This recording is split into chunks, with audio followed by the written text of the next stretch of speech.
The Baha'i salutation is this word here. I forgot to mention last time. Allahu Akbar. Can you say it? Allahu Akbar. Allah, the word in Arabic, means God. And Akbar means glory or light. So Allah Akbar means the light of God, or the glory of God. So Baha'is usually, when they see each other, they say Allah Akbar. So in this class, let's also start with by saying Allah Akbar, and this is a fun. قل الله يكفي عن كل شيء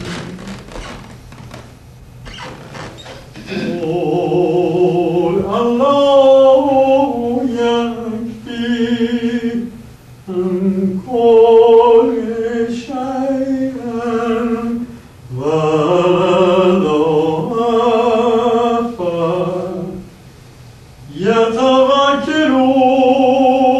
يتوكلون متوكلون يتوكلون متوكلون.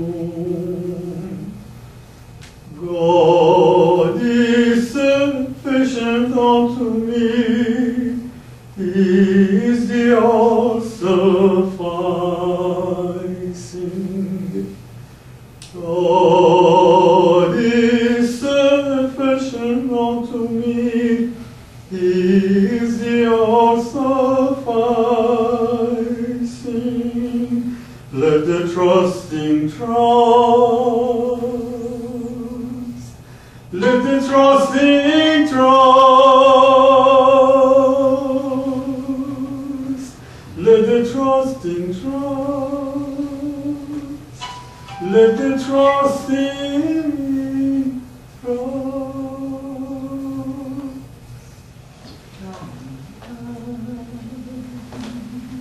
No peace, pacem, pacem. Dona no peace, pacem.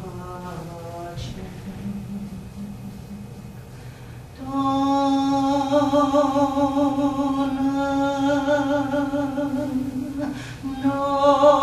nobis pacem. Dona nobis pacem. Dona nobis pacem. Dona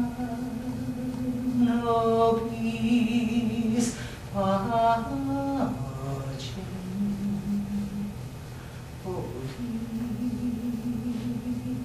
Father,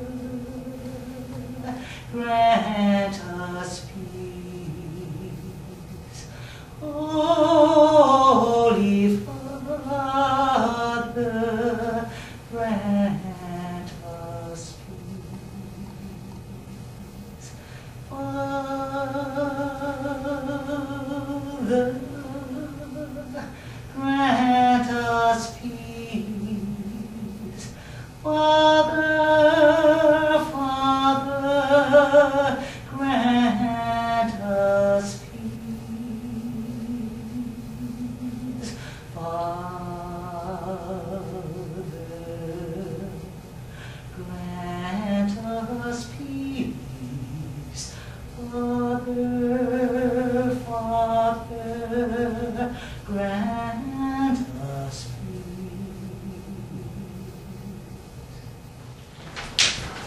I'd like to begin by saying that Reverend Richard taught me how to give a speech in 3 minutes.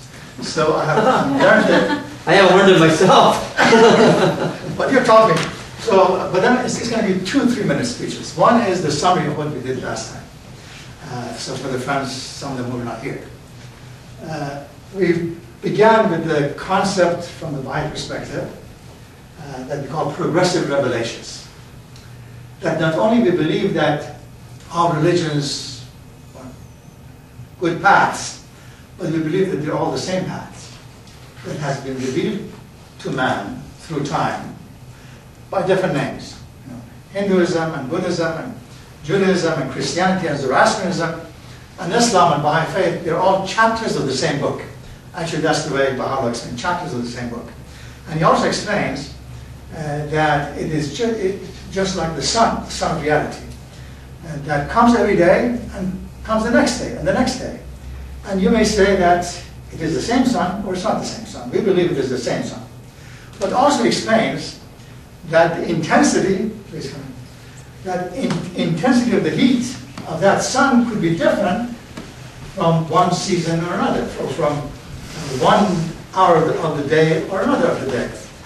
And then he explains that that does not mean that Moses did not know as much as Jesus did, and so on and so forth. It is because the need of the man was different. We are about 1,000 years younger by the time Jesus, or compared to the time of Moses, and so on and so forth. So anyway, that is a lengthy discussion described in several works and several books of Baha'u'llah, particularly in one important book that I mentioned last time called the Book of Certitude. And let me also mention, it's going to be more than 3 minutes, that Baha'u'llah, we mentioned last time, that he spent all of his life from the point of his declaration until he passed away in jail or in house arrest, which was a period of 40 years, from 1852 to 1892, when he died in today's Israel, Palestine at the time. And all through this time he wrote, and one of the important works of his is that book which is called the Book of Certitude, which deals on this question of progressive revelations from Judaism, Christianity, and Islam in particular, how they all related. So when we started talking last time, I and Richard, we talked a little bit about the question of transcendent God versus a personal God. And we thought that maybe there's a difference. So particularly between me and Richard, and between Baha'is and Unity, I have no doubt that there's absolutely not even a single difference. If there's a difference, that is because of my misperception, or God forbid your misperception. we will try to, what Baha'is do in these regards, because we say, religion is one, so there is no difference. If there's a difference, it's what we call semantics. It's probably something that you or I misunderstood, and we have to delve into it. So one of the videos that I sent to the friends was on this idea of transcendent God versus, I think I sent it, versus personal God. Did anyone receive it?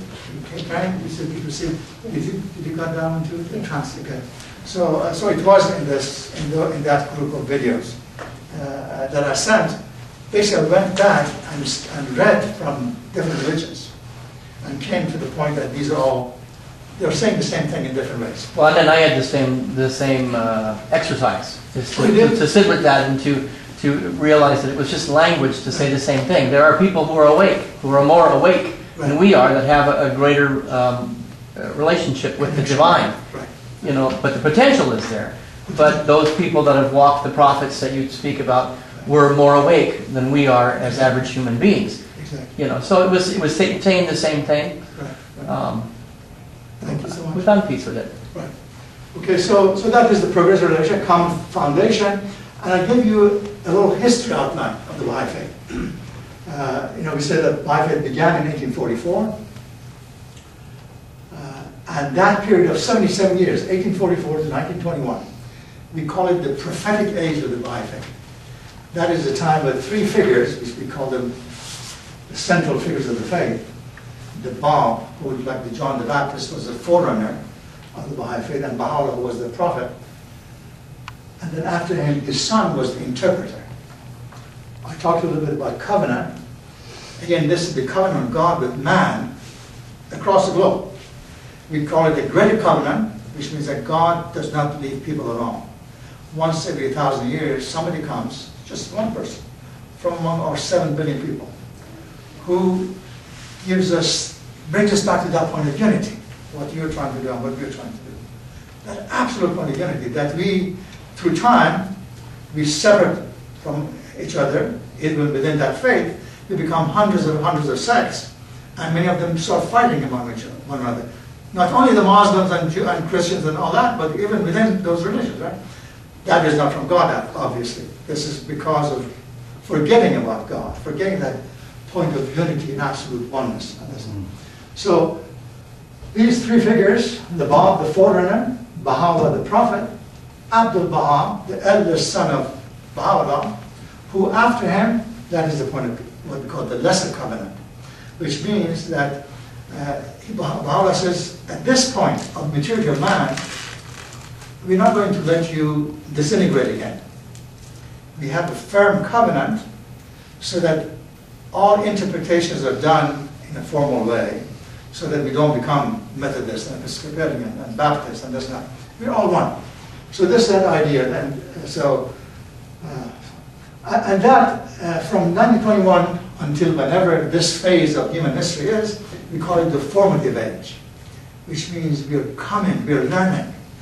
All these clashes that you see in Paris and everywhere, that absolute clashes bring us to that point of making us mature human beings. That's still childish. Can't make it happen. We become mature through this process, ultimately more important than anything else, understanding the oneness of religion, oneness of man, and oneness of God. These three connections that I indicated, that is symbolizes the Baha'i ring, the three lines. You know, I'll pass it on again. Three lines connected. God, religions, and man connected together through these manifestations, what we call manifestations, or teachers through time. And I spoke a little bit about Baha'i temples. That is the one in Chicago. All of them have 9 sides, symbolizing the 9 main religions of the world. No preacher, no speaker, nothing in those places. Only the holy text. And Baha'u'llah's vision was that humanity, when we mature, we come to a point that these are all chapters of the same book. We go to these places of worship, we sit down and meditate and read at our own pace and heal our mind from division. So if you go to Chicago, this is in Wilmette, Illinois. Baha'is are supposed to build one of these in every city, probably about 90,000. We have built 9. So we're still young, we have a long way to go. So this is that idea of 9 sides and 1 dome, which is the oneness of God. It's an amazing place to see. Very intricate and beautiful, but this is that concept. And what you'll also see is that all of these, what do you call these? Pillars. What? Pillars? All of these pillars, the symbol of all religions are engraved into it from cement, but very intricate, all across, all over this. And that brings us today. Oh, this was more than 3 minutes, I'm so sorry. But then today, the rest of it is going to be yours, because it's about prayers. And what we'll do, I'll give you the handout on prayers. And what we will do, we will, you will read a passage. I will write the gist of it up here. And then after we, I think there are 12, 13 passages. After we read all those passages, then I hope you have selected some prayers. Come on in. You have selected some prayers. Now, the other thing I want to mention before we begin is that what we are doing in these 5 sessions is just a very short glimpse of the Baha'i faith. Introduction to the Baha'i faith is really this. This is introduction to the Baha'i faith, which means we have a 10-book series that from the last number I heard, somewhere about 50,000 places like this are sitting together studying these across the globe from any faith, which gives you the foundation of what this Baha'u'llah was really talking about in these 10 books. And after this, we have what we call deepening sessions. We have one of them in Mrs. Carson's home right now. I think everyone's welcome to come, right? That's on Tuesdays. And we go through these 100 volumes of books that Baha'u'llah and his son have developed. and they go through them one at a time. Each one of them takes 6, 7, 8 months. So I'm still young, so I'm going to finish all of them in the next 50 years or so. So then, An hour of reflection is better than 70 years of pious worship.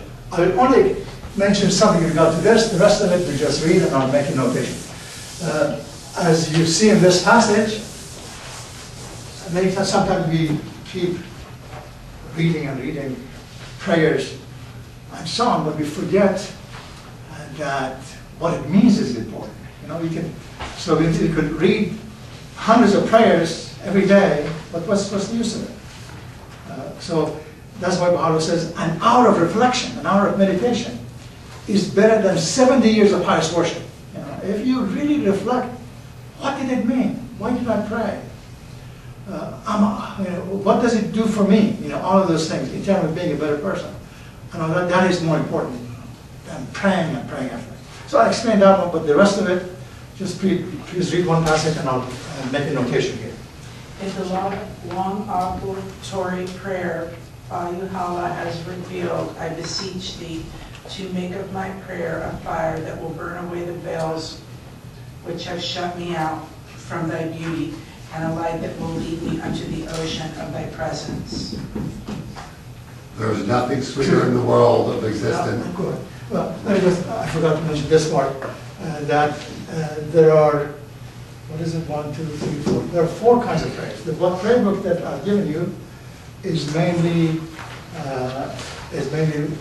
daily prayers.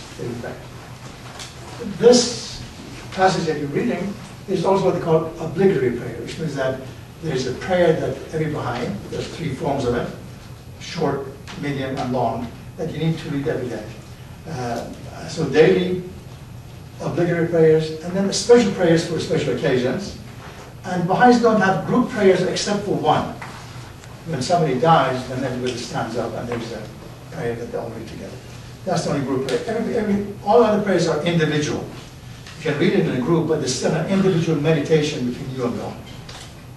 So, sorry, I'm going to be very quiet from now on, so please, come on, read it.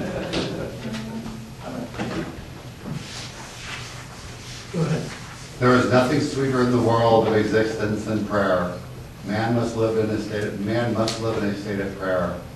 The most blessed condition is the condition of prayer and the supplication. Prayer is a conversation with God. The greatest attainment or the sweetest state is none other than conversation with God.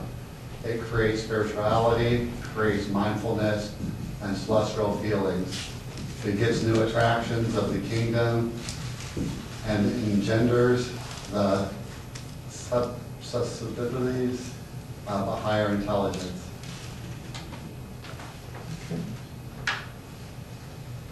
Intone, O my servant, the verses of God that have been received by thee, as intoned by them who have drawn nigh unto him, that the sweetness of thy melody may kindle thine own soul, and attract the hearts of all men. Whoso recideth in the privacy of his chamber the verses revealed by God, the scattering angels of the Almighty shall scatter abroad the fragrance of the words uttered by his mouth, and shall cause the heart of every righteous man to throb. Though he may at first remain unaware of its effect, yet the virtue of the grace vouchsafed unto him must needs sooner or later exercise its influence upon his soul. Thus have the mysteries of the revelation of God been decreed by the virtue of the will of him who is the source of power and wisdom. And if you like, after each reading, let's just have a few seconds of reflection before we read the second one, the next one.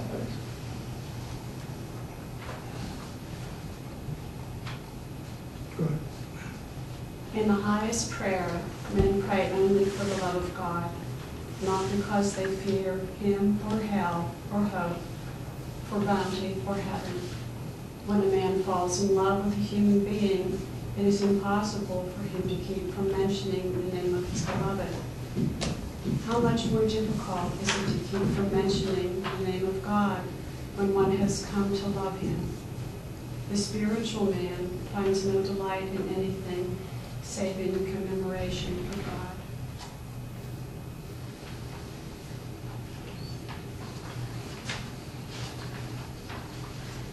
If one friend loves another, is it not natural that he should wish to say so? Though he knows that that friend is aware of his love, does he still not wish to tell him of it? It is true that God knows the wishes of all hearts, but the impulse to prayer is a natural one, springing from man's love of God.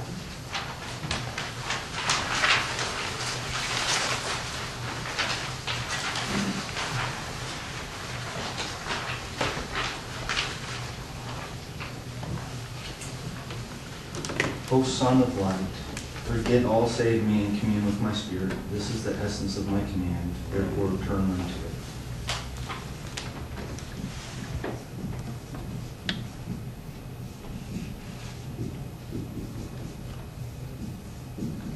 O God, my God, look not upon my hopes and my doings, nay, rather look upon thy will that hath encompassed the heavens and the earth. By thy most great name, O thou Lord of all nations, I've desired only what thou didst desire, and love only what thou dost love. Make my prayer, O my Lord, a fountain of living waters, whereby I may live as long as thy sovereignty endureth, and may make mention of thee in every world of thy worlds. Too high art thou for the praise of those who are nigh unto thee, to ascend unto the heaven of thy nearness, or for the birds of the hearts of them who are devoted to thee, to attain to the door of thy gate. I testify that thou hast been sanctified above all attitudes, and holy above all names. No God is there but thee, the most exalted, the all-glorious.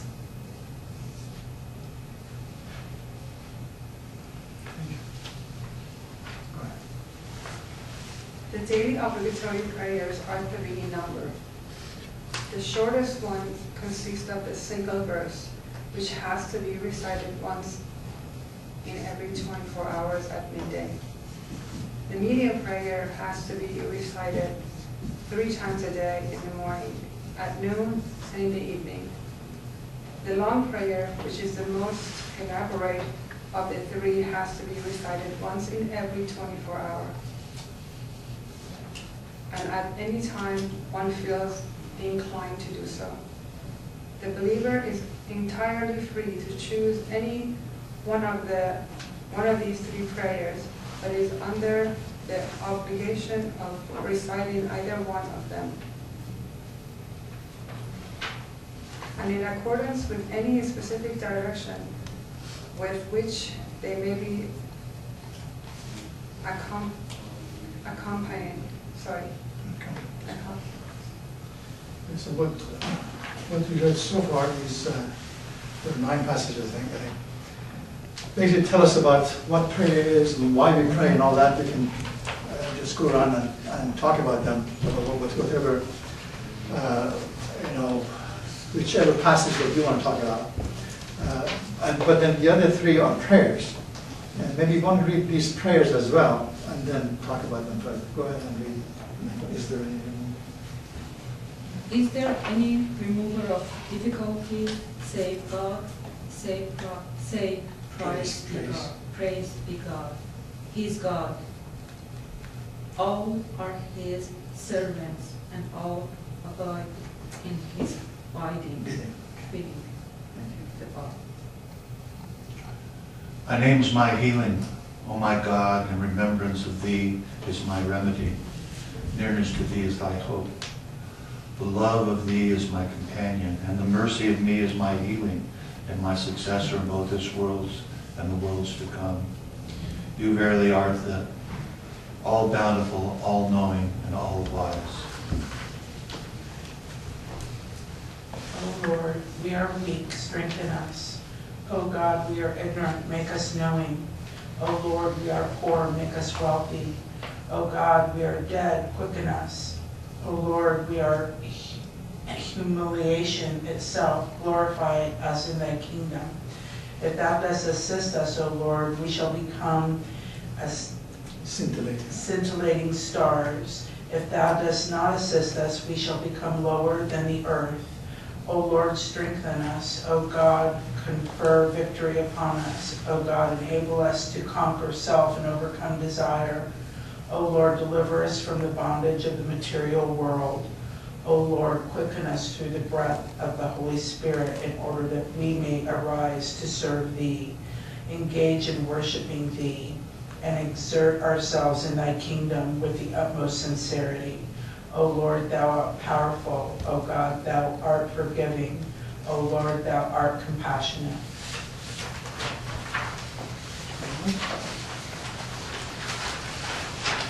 We will chat a little bit about babies, whatever you like to chat about. And then I have requested the friends, if you would, like if you have chosen a prayer that you'd like to share, whatever prayer you'd like to share, either from this prayer book or whatever prayer, please share it. And then we go on to the second part. So, any thoughts with regard to what we read? Let me pose a question. And that question is, the three passages, the last three passages we read, were prayers, and the rest were not prayers. Well, there are also writings of the Baha'i faith. But what do you see as the difference between prayers and other writings?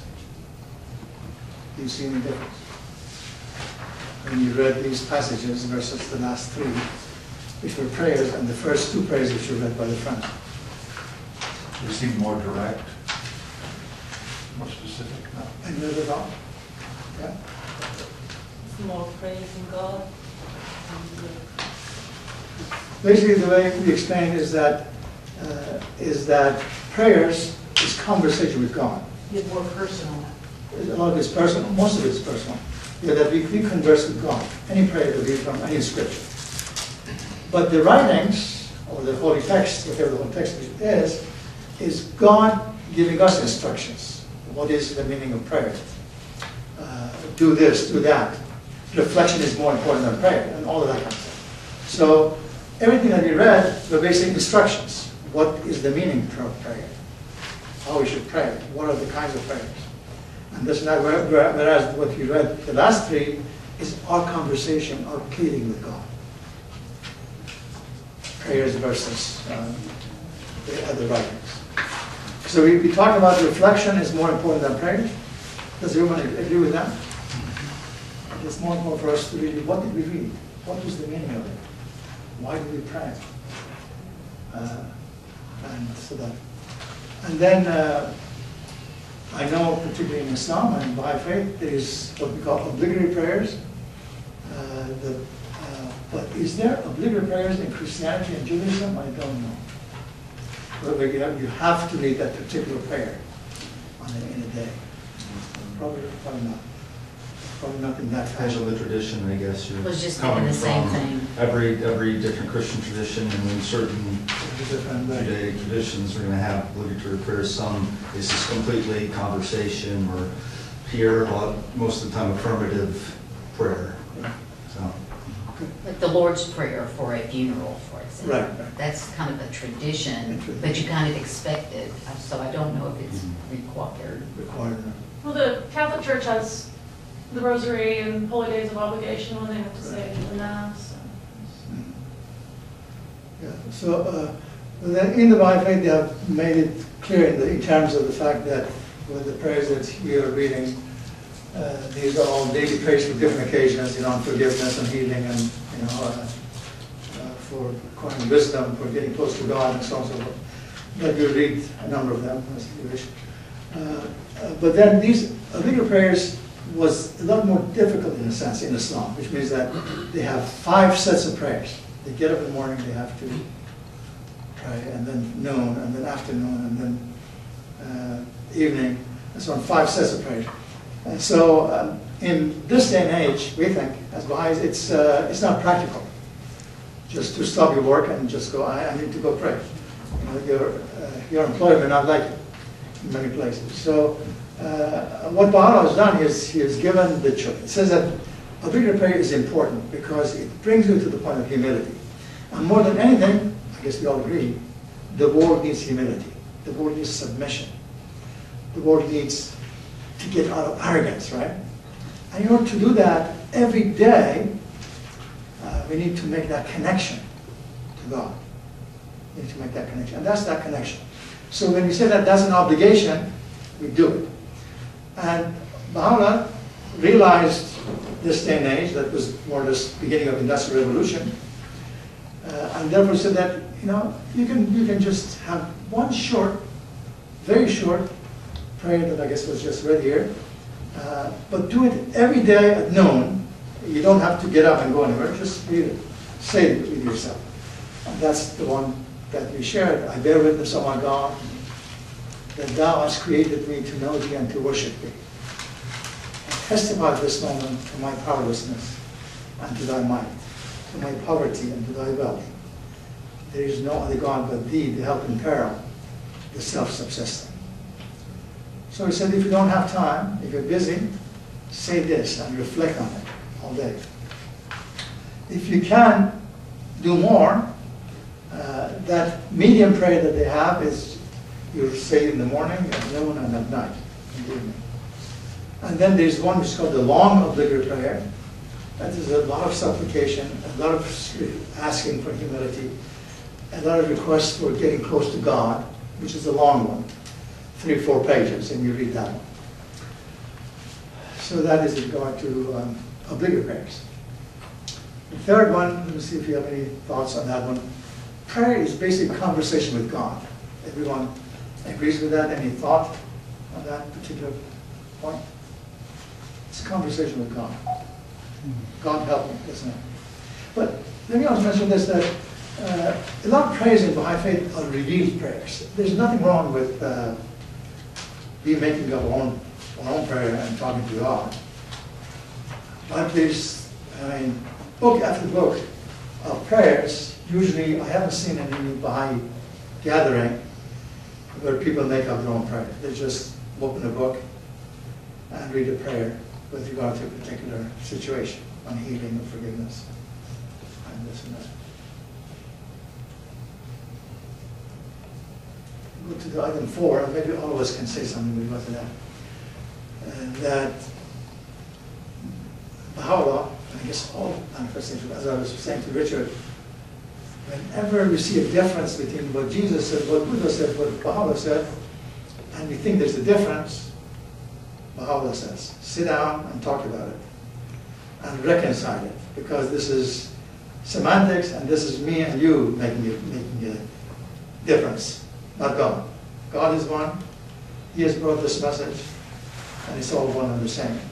The time may be different, the language may be different, but it's the same message. So in that regard, Baha'u'llah in particular says that we as human beings should be in a state of prayer all the time, 24 hours. We're asleep, you're awake, and that's a reminder for all of us, because we're all children of the same God. We all continuously forget. We all continuously become arrogant. We all continuously become selfish, and this and that. And therefore he says, and just imagine, if the world was in a state of prayer, we wouldn't have all these wars, right? All these things that are happening, bad things that are happening. It's because we're not in a state of prayer. So if you think this is important, make a special note of it, that we need to be in a state of prayer all the time. Any other thought? I actually really like that thought. I almost go to this my place, like I am already always in a state of prayer. It's what kind of prayers am I choosing to say? Is it what kind of thoughts, intentions, ideas am I choosing to put out there? Because I can, that's a good point. It's like I'm always in a state of prayer. I'm always in a state of prayer, but I can use what I'm saying and what I'm thinking and how I'm feeling towards negative, unhealthy ends, or I can use them toward positive, healthy ends that build community versus tearing down community. So it's like, what if I'm aware that I'm always in a state of prayer, and I take that kind of consciousness to everything I do, so I'm that careful with how I think, what I say, how I treat others, and every little thing that I do. Because the state of prayer, it seems to me, and I think the friends probably agree, that is to be positive, is to be harmonious and unifying. If it's not, of course, it's not a prayer, really. If I pray for God to destroy this man or destroy this nation, that's not from God, right? So it has to be unified. It has to be, I shared a story with a friend who come to our house, and actually this gentleman was there and he recorded it, but I'm going to say it again. My family came from a Muslim family. That is, my father was Muslim, who in a very young age he became a Baha'i. But in all faiths, particularly in Islam, as we see these days, there are many people who are fanatics, and those who are fanatics, they take it to the extreme, and the extreme is what we see in London, and Paris, and New York, and this and that. And this is what happened in Christianity too, 500, 600 years ago, right? This is when Allah says too much religion is not good either. Too much of anything is not good, including religion. That's why we'll talk about principles of Baha'i faith next time, one of which is harmony of science and religion. Our mind should be harmonized, the two. If you have too much religion, this could also make you prejudiced, superstitious, fanatic. Then you do all those awful things. So the reason I mentioned my father, he became Baha'i, and I was a kid, and he had a brother, and his mother also became Baha'i. And he had a brother who was a Muslim, but he was a fanatic Muslim, a really fanatic Muslim. And he would come once a month to our house to visit with his mother, our grandma. But then he would never sit down, and he would never eat anything. You know why? Because the fanatics consider Baha'is as infidel and as najas, which means that they're spiritually unclean and defiled. So he was afraid, based on the way the mullahs had taught them, that he would be defiled and contaminated, and he would never sit down, and he would never eat anything. And on his way out, he would always curse Baha'is and all that. But then this idea of forgiveness, that's the reason why I mentioned this, and loving everybody, including your enemies. I mean, people of faith are not enemy of anybody, right? It is those guys, because of their misperceptions, they have created enemies within their hearts. We should always be careful not to create enemy within our heart, right? It is people's problems, and we need to help them. So the lesson that my father taught me was that every time he came, that weekend, my dad took me to bazaar. And when he took me to bazaar, he filled the trunk of his car with all kinds of goodies. Rice and oil and sugar and tea and anything you can imagine. But he wouldn't touch them. He asked the guy from the shop to put them in the trunk of his car. Then that guy, my uncle lived on the other side of the city. He would take me to his house and ask me to go and knock at his door. And uncle come open the door. Well, what are you doing here? I said, my father says that none of us have touched these things, and asks you to go and get them because they're not defiled, they're not najas. So he would go and get them, the whole. So this was a monthly routine, and more than anything, he taught me not to be hateful, not to. If people have problems, it is their problems. And the lesson, he always told me, the lesson of Buddha and Jesus and Baha'u'llah and all the rest of these manifestations of God is that we need to forgive, like Jesus and cross that we all are familiar with. The sacrifice that we need to continue until the human psyche is healed. Human psyche needs to be healed, and it cannot be healed through aggression. And it's very easy for us to become aggressive. It's very easy for us to become hateful, with the best of intentions. So that is the daily challenge, and that's the lesson I learned from my father I wanted to share. Any other thought with regard to that? That we need to be in a state of prayer all the time. So, in order to be in a state of prayer, we should be loud and talk to God, or it's okay just to think about it? A combination, because that's what prayer is. Prayer, you supplicate to Him, it is put into words. Thy name is my healing, O my Lord, and remembrance of Thee my remedy, right? You ask Him, and as said, We do it for the love of God, not for fear of God. And we make that connection. A lot of Baha'u'llah's writing, and Jesus' writing, and Buddha's writing, are on this idea of making that connection. And we make that connection, it makes us peaceful. It makes us peaceful. All that hate and aggression goes away. And as Richard was saying, and those who become purer and purer, they make better connections, just like electricity. Sometimes it's, it's not a good connection. You need to go back and make it a good connection. I also I was going to say, I Go like ahead. to work from the premise that my life is a prayer.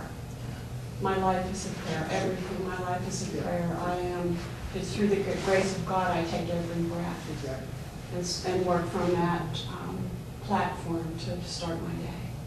And that is being in a state of prayer all the time. Okay? That is really the most important lesson, to be in a state of prayer. Which means sometimes I'm not able to be in a state of prayer without reflecting on the holy writings. This is what I wanted to, on that segment of the video when I talk about transcendent God versus personal God, is that issue that God is his essence, according to Baha'u'llah, all the other writings. His essence is unknowable. We cannot know the essence of God. He's transcendent. But he's a personal God in the sense that we are a lover and he loves us, and we just constantly make that connection. And the more we make that connection, the more peaceful and wholesome we become as human beings. So then you want to make a point? I wanted to say that I feel that being in a state of prayer, it also gives me the feeling that I'm in presence of God. Because prayer is when we feel that we are in presence of God and talking to Him. Being in that state gives me the idea that I just feel that He's always present. He's always with me. With Him. Okay, thank you. I feel the same, that, I always feel that I'm in presence of God, but I can't pray for whatever reason. But constantly I am thankful to whatever. It could be for park, could be for what I'm drinking, could be for beautiful weather, whatever. Constantly I am Well, thankful. you're in effect praying. But it's not actual praying. But for many of us, I don't say pray, but for many of us, really opening that prayer book and seeing that particular passage is helpful in the sense that I'm reading something and then I reflect on it. And I say, yes, that's the way I should be. And as one of the passages we read, it's not that God needs it, it is us who want to make that connection. And I'm not saying anything against this idea, but some people pray, God give me more money, God give me a better car, right? God give me a better house. It doesn't seem to me that is really the kind of prayer we should have. Our prayer should be, it seems to me, based on everything I read, is that, God, what do you want, how do you want me to be? How can I be a better person the next day? How can I be a more servant of humanity the next day? I think this is really the idea of prayer, rather than me asking those kind of things. But it could be different the way we think. Anyway, so it is, that connection is connecting with our spirit, right?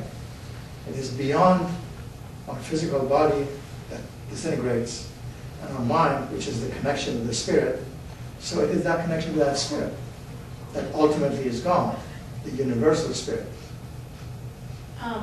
So, just for me, because we're all very different, but I have always kind of thought of prayer as when I'm communicating with God, but meditation when I'm taking that time to listen, and then all that, everything in between, when it's just spontaneous listening and communicating, Absorbing, trying to absorb. is my constant state of Right. listening, is kind of how I interpret it. But I guess I've never had an obligatory prayer. I never had except for, I guess when I was growing up, I would wake up and read the daily word first thing in the morning, and there was a nice statement about my day and a prayer. But other than that, I've never been in practice of reading a particular passage, but just kind of creating my own prayer and creating my own meditation and constantly being aware, especially in those times where I might fall off the positive path. Constantly being aware of listening. That's the important part. Constantly being aware. Yeah. Yes. So I guess what I'm trying to just make sure that, you know, in this, being in a state of prayer, constant state of prayer, it's basically the same as meditation and prayer and all encompassed in one. Yeah? Listening and communicating? Not everyone their own way, but think, I mean, just take some of these passages, and read them and reflect on them, and then reflect on them all day. Actually, the other point that I should mention is that Baha'u'llah recommends for us to pray when we wake up, particularly, and when we go to bed, particularly. And then in between, at least read that obligatory prayer of 2 lines that I just mentioned.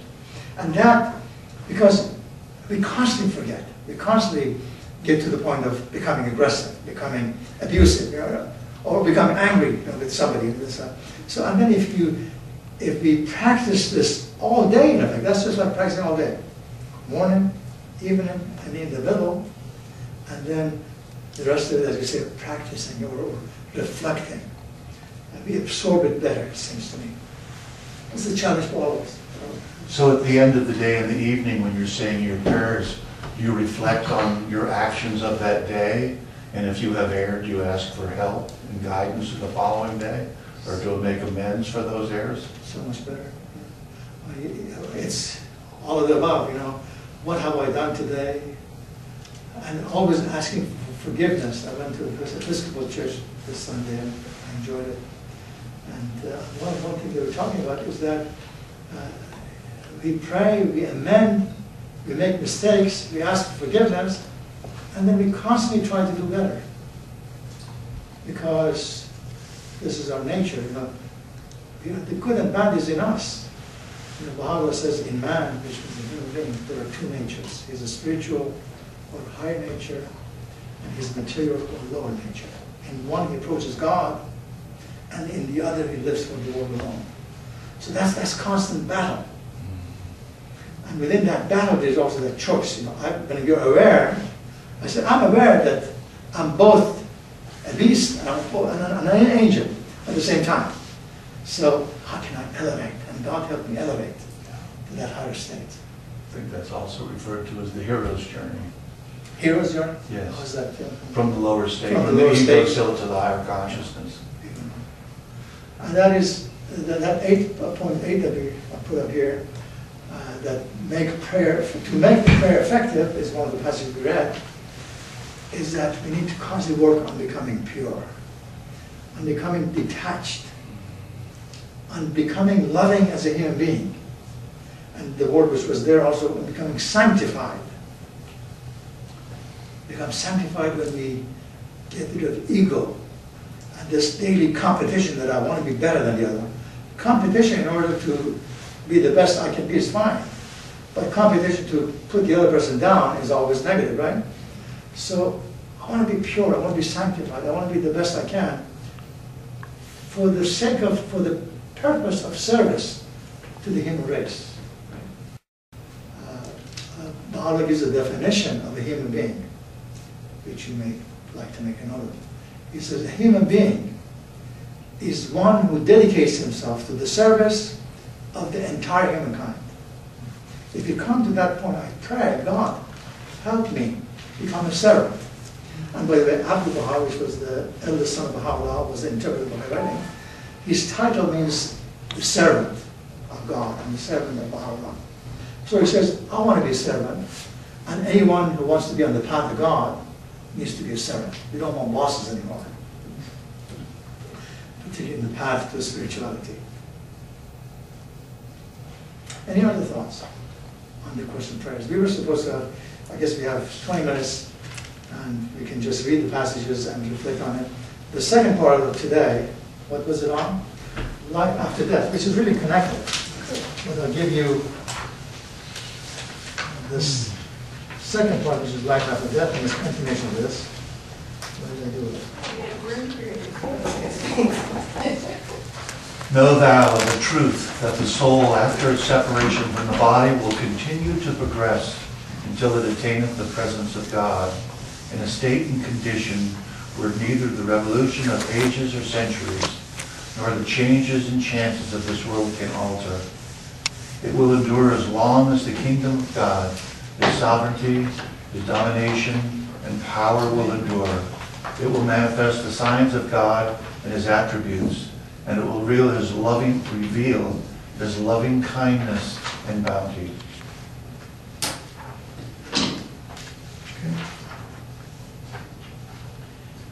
Death proves that to the confident believer, the cup that is life indeed. It bestoweth joy and is the bearer of gladness.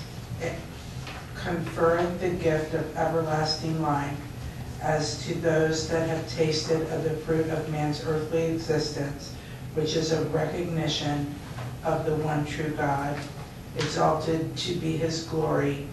Their life hereafter is such as we are able to describe. The knowledge thereof is with God alone, the Lord of all worlds.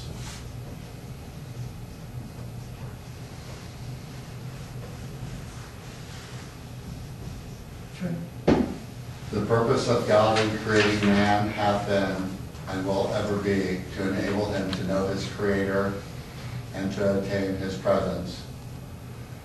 To this most excellent aim, this supreme objective, all the heavenly books and the divinely revealed and weighty scriptures unequivocally bear witness. Whoso hath recognized the day of spring, divine guidance, and entered His holy court, hath drawn nigh unto God and attained His presence. A presence which is the real paradise, and of which the loftiest mansions of heaven are but a symbol. Whoso have faith and recognize Him will have condemned himself to the misery of remoteness, a remoteness which is not but utter nothingness, an essence of the nethermost fire. Such will be his fate. Thou to outward seeing means he may occupy the earth's loftiest seats and be established upon its most exalted throne.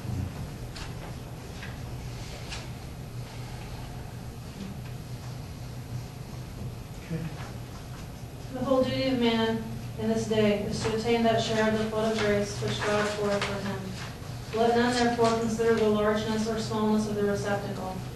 The portion of some might lie in the palm of a man's hand, the portion of others might fill a cup, and of others even a gallon measure.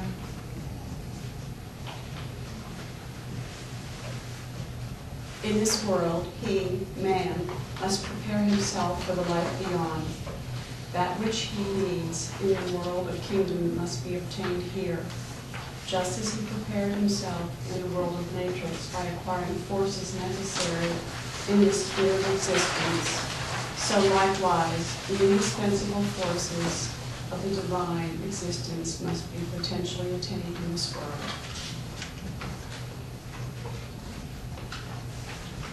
Know verily that the soul is the sign of God, a heavenly gem, whose reality the most learned of men hath faith to grasp, and whose misery no mind, however acute, never hope to unravel. It is the first among all created things to declare the excellence of its Creator, the first to recognize His glory, to cleave to His truth, and to bow down in adoration before Him. If it be faithful to God, it will reflect His light and will eventually return to Him. If it fail, however, in its allegiance to its Creator, it will become a victim to self and passion, and will in the end sink in their depths.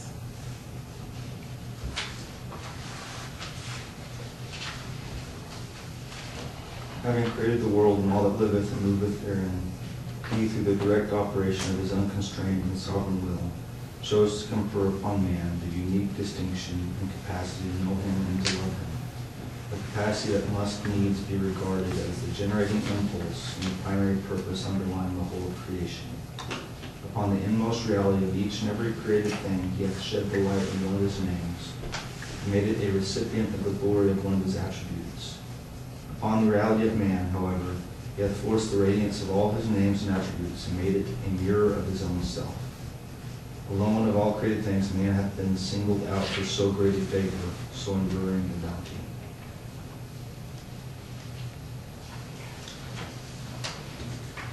The door of the knowledge of the ancient being hath ever been, and will continue forever to be, closed in the face of men.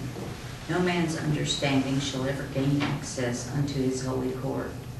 As a token of his mercy, however, and as a proof of his loving kindness, he hath manifested unto men the day star of his divine guidance, the symbols of his divine unity, and hath ordained the knowledge of these sanctified beings to be identical with the knowledge of his own self. Whoso recognizeth them hath recognized God.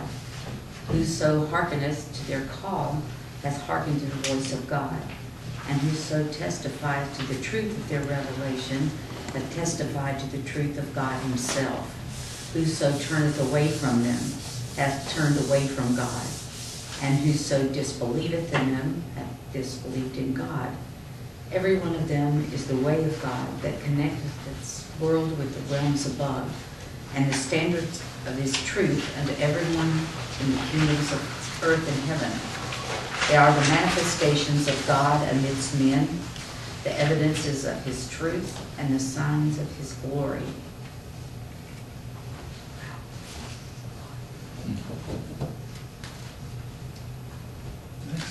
Blessed is the soul which, at the hour of its separation from the body, is sanctified from the vain imagining of peoples of the world. Such a soul liveth and moveth in the accordance with the will of its Creator, and intend the all highest paradise. The maids of heaven, in made of the loftiest mansions, will circle around it, and the prophets of God and his chosen ones will seek its companionship. With them that soul will freely convince and will recount unto them that which had been made to endure in the path of God, the Lord of our worlds, Baha'u'llah. That's me. Know thou of a truth that the soul of man hath walked in the ways of God, he will assuredly return to be gathered in the glory of the beloved. By the righteousness of God it shall obtain a station to which no pen can depict or tongue can describe. The soul that had remained faithful to the cause of God and stood unwavering, firm in his path, shall, after his ascension, be positioned in such power, and the words of the Almighty hath created can benefit through him. O Son of Being, bring thyself to account each day ere thou art summoned to a reckoning. For death, unheralded, shall come upon thee, and thou shalt be called to give account of thy deeds.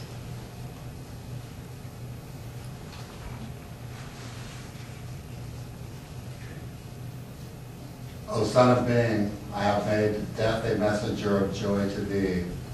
Wherefore dost thou grieve? I made the light to shed on thee its splendor. Why dost thou veil thyself therefrom? O Son of Spirit, with the joyful tidings of light I hail thee, rejoice. To the court of holiness I summon thee, abide therein, that thou mayest live in peace forevermore. As I mentioned, that what we try to cover tonight is basically the first book, Book One, which deals with our question prayers.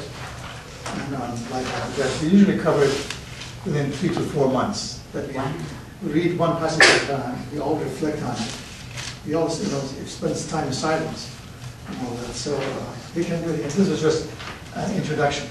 So I just made some notes, and in the next 10 minutes, we'll just go over it one more time, and if anyone has any final reflection, please share with us. That death, again, this is the vision of all manifestations of God, updated for today by Baha'u'llah. That this is an everlasting journey, that we gain the knowledge of God in this journey, and this journey is a journey toward God. We as human beings can deprive ourselves from that blessing through our misbehavior. If we behave well, we are on the way to that salvation. Then he mentions that capacity before, the capacities of us as human beings are different, but it's okay, and everyone tries the best they can to reach him and to connect to him. Then he mentions the next idea, that number 5, that you must work for salvation. It's not a free gift. We must work for it, and the place to work for it is here and now. This is the journey. And number 6, he mentions that that the true nature of God and the true nature of soul is beyond the comprehension of human beings. But all we know is that if we become a victim of self and passion, that is the path to destruction, to self-destruction. We cannot blame it on God. And number 7, he emphasizes that man, all of us as human beings, we all have the capacity to know and worship God. And in the detail of this knowing and worshiping God, Baha'u'llah explains that God is really the embodiment of virtues, is what we need to think about, because otherwise it's an abstract that we cannot really imagine. The embodiment of virtues is what we can fathom of what God is. Compassion and justice and kindness and gentility and humility and detachment and service. This is God. If we keep thinking that God is goodness, basically, then it's easier on my mind, I think. And that's where he said that God's essence is unknowable, but these virtues represents God, and godliness and goodness is the same thing. And then on another passage, he explains the fact that good for those people, like Unity people, who are open. Some of my friends are awestruck that so many Unity people are here, and we are all exactly on the same path, and so here's the good for the Baha'u'llah experience, the good for those people who are open, unprejudiced, unsuperstitious,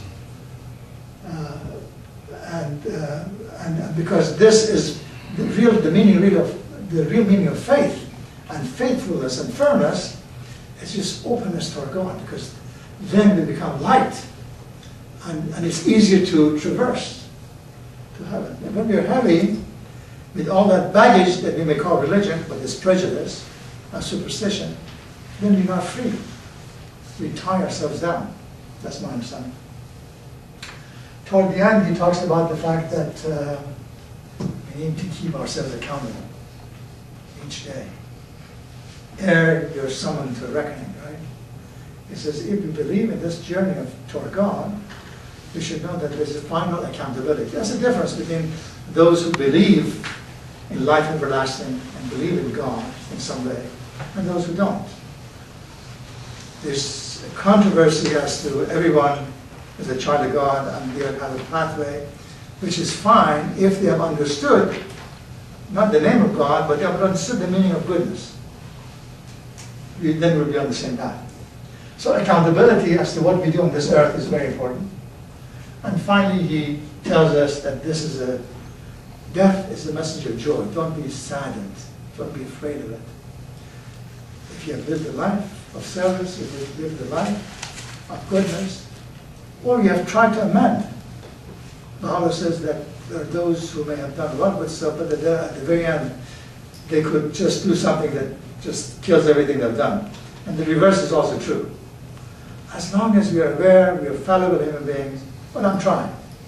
I'm trying to be good. I'm trying to be on the path to righteousness.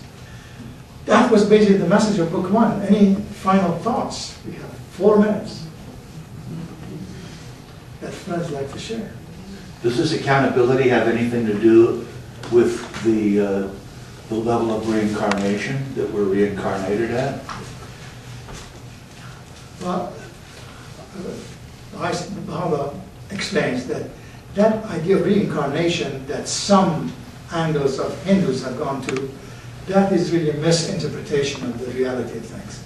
There's no reincarnation. Everyone has a distinct soul, and we all journey our own pathway toward God, and we don't come back to earth as animal or another human being and all that. That's another journey by itself, but that is at least the way I understood it from the Baha'i scriptures. That we have this independent soul that is part of God. It's a journey toward God. And also he says that everyone, even the worst of worst, like Osama and Hitler, there's still that soul that has been darkened, by the lower side of man. And then when we talk about forgiveness and salvation, Baha'u'llah explains that for some who have led a life of virtue, who have attempted all their lives to be in a state of prayer, that journey is shorter. And then he says, for some, they're still children of God, but for some he says it takes hundreds of thousands of years. Hundreds of thousands of years. So he says that after this you will depart. It depends what we have done in order to be easier, in effect, on us in reaching the upper level. So meaning Baha'i faith believes in heaven and hell? Okay. That's another good question. Basically, heaven and hell, we don't believe in it. All religions, if that's explained. Otherwise, we say in Quran and elsewhere, it's because it was for the man of 1400 years ago for them to understand. Heaven and hell, he says, is a state of mind. Which means that the state, when we are close to God, when we are here, we're in heaven. When we're talking about these virtues and goodness, and we are all trying to get it, this is heaven. And that is the journey. If we were in the company of those terrorists, those guys who are doing those bad things, that is hell. They have created hell for themselves here and forever. So heaven and hell is that state of mind, and how peaceful we become in this journey, or how destructive we become, which is that hell. And then the grace of God helps them, but that grace would take for them hundreds of thousands of years until they reach, because they're also his children. But they have deviated too much. That was that explanation. Should we have a final comment, and then maybe Susan can chant prayer in Farsi for us, and she was chanting prayer for us. You say Baha'i believe we shouldn't be sad when somebody died. Right. I was in funeral yesterday. He was only 19, and I knew him since he was kindergarten. And I talked to Susan 2 days ago, and she was telling me this is Baha'i faith, we should celebrate. But it's not easy for us. It doesn't mean, I understand what you're saying. It doesn't mean that we should not commemorate. We have commemoration of service. We celebrate the life of the person. And of course we go through grieving. That's human. We go through grieving, we go through that sadness, we go through that. But then with the belief that his journey on this planet, whether it is 19 years or 90 years, for whatever reason we don't understand, was complete, and he's on his way to paradise, that paradise of heaven. And therefore, Baha'is vision, which is all religions' vision, is for us to celebrate the life, to be, in the final analysis, to be joyful, pray for the salvation of his soul, and because otherwise, if we grieve too much, if we cry too much, month after month, year after year, then that soul is also in a grip, like, because you're connected. But that soul also becomes saddened. That's the way I understand it. Thank you so much. I don't want to keep you waiting except for this prayer that we will have. And let's just glance at the syllabus as fast as we're going. Next time we talk about the social teachings and moral teachings of the Baha'i faith, session 3. And then session 4 we'll talk more extensively about the history of the Baha'i faith and the Baha'i administration, where it gives us as the people of unity and harmony, gives us a vision as to how we can make the world unified. Baha'is believe that's just not a dream. When Jesus said, peace on earth as it is in heaven, and Baha'u'llah calls it the golden age of human era, it is where you and I work on it. Awarely, that this is something possible, this is something that we need to do it, and we do it first and foremost right here. That is 99% of the challenge, and everything else will fall in place. So we'll talk about history of the Baha'i faith, and the last one we talk about the prophecies of how to really connect all these faiths together and give you basically an introduction to the shortest book of Baha'u'llah, which is the hidden words of these 100 books, which he called it the essence of all the religions of the world. If you haven't, I'm going to share with you this short prayer. And each time, if you would, choose one or two prayers and let's start our session with a prayer. And if you go to page 51 of your prayer book, you want to meditate on this one for this week, or anyone that has you done. You often meditate on this one. On top of page 51. Oh God, refresh and gladden my spirit. Purify my heart. Illumine my powers. I lay all my affairs in thy hand. Thou art my guide and my refuge. I will no longer be sorrowful and grieved. I'll be a happy and joyful being. Oh God, I will no longer be full of anxiety, nor will I let trouble harass me. I will not dwell on the unpleasant things of life. Oh God, thou art more friend to me than I am to myself. I dedicate myself to thee, O Lord.